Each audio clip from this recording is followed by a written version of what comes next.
过来，即件伫新北市永和的一条巷仔底，有一个男子手缝用手铐铐伫个办公椅啊，哪如椅啊，搁哪来走，真可疑。民众报警来处理。原来这个男子反背着诈骗集团，加入集团过来反悔，互抓起来关。伊趁机会来绕跑，警方嘛趁这个势，把这个诈骗集团的成员总甲抓起来。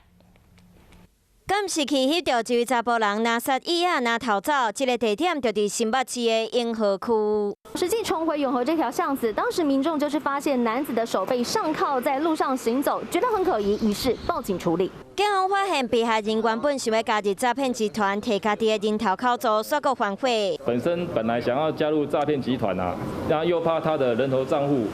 被犯罪集团使用，所以在卖出账户之后就把他挂失。 诈骗集团犯开钱买查甫人的口罩，却袂使用，甲约出来关起来。不过，自这个案件看得出疫情期间诈骗集团真创收。远景大动作成立扫毒诈欺专案，一年来查到339件诈欺案，还遣返2651个人，查扣不法所得约7000多万。 这个诈欺手法包括这阵啊，定定会看到的假投资真骗钱，有的是用简讯甲你讲假的股票的消息，而且会邀请你加入咱的群组，有的是伫交朋友的软体用美女的相片去因投资虚拟的货币，已经骗到超过1亿。警方大动作拍拼要甲民众的财库保掉咧，不过嘛提醒家己要提高警觉，莫遐尼简单就相信来路不明的投资，才是上有效的防范措施。